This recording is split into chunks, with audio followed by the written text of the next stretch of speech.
ചെർപ്പുളശ്ശേരി നന്മ സാംസ്കാരിക കേന്ദ്രം ആൻഡ് പബ്ലിക് ലൈബ്രറിയുടെ ഈ വർഷത്തെ പരിസ്ഥിതി പുരസ്കാരത്തിന് പരിസ്ഥിതി പ്രവർത്തകൻ രാജേഷ് അടയ്ക്കാപുത്തൂർ അർഹനായി. കവി ആലങ്കോട് ലീലാകൃഷ്ണൻ പുരസ്കാര സമർപ്പണ ചടങ്ങിന്റെ ഉദ്ഘാടനം നിർവഹിച്ചു.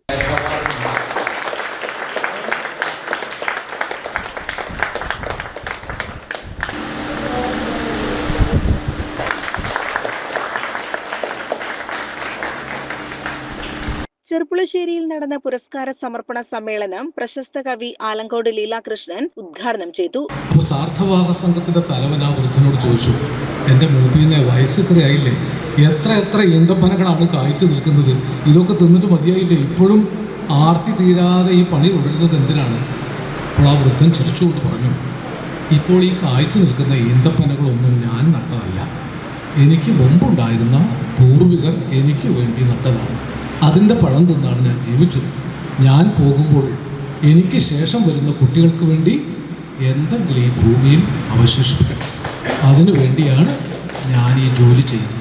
അതാണ് നന്മയും ചെയ്യുന്നത്. നമ്മൾ പോയാലും ചെർപ്പുളശ്ശേരിയിൽ വരുന്ന കുഞ്ഞുങ്ങൾ, അടുത്ത തലമുറ വരുന്ന കുഞ്ഞുങ്ങൾ നന്മയുള്ളവരാവണം.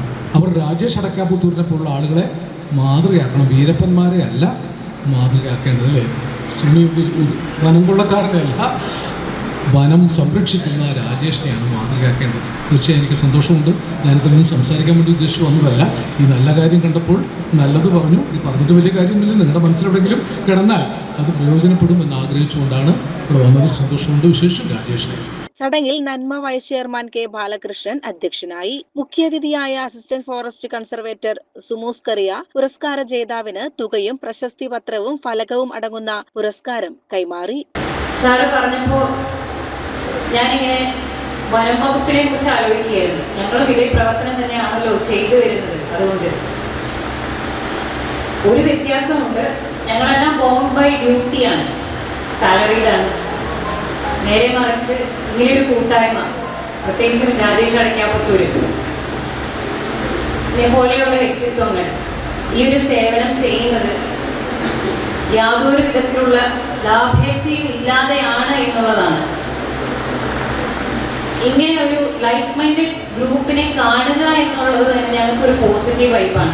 പൊതുവെ വനവകുപ്പിലുള്ളവർ ചെന്ന് എത്തിപ്പെടാറുള്ളത് ഇത്തരത്തിലുള്ള ഒരു സമൂഹത്തിന്റെ ഇടയിലേക്ക് ആയിരിക്കില്ല.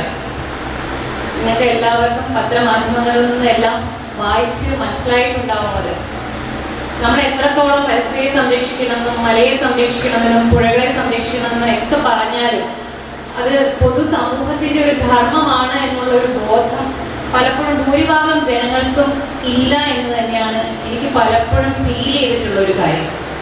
അതവരെ സ്പർശിക്കാത്തൊരു വിഷയം പോലെ കടന്നു പോകാറുണ്ട്.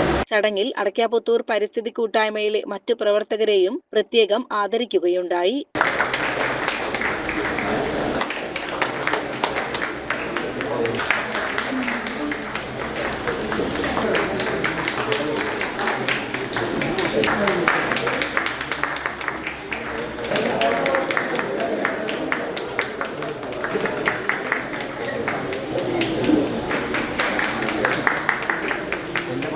നഗരസഭാംഗങ്ങളായ K M Ishaq, P Jayan, Nanma secretary C Radhakrishnan, M Damodaran Namboothiri, Rajesh Adakkaputhur, Muhammad Ali Mattara തുടങ്ങിയവർ പരിപാടിയിൽ സംബന്ധിച്ച് സംസാരിച്ചു.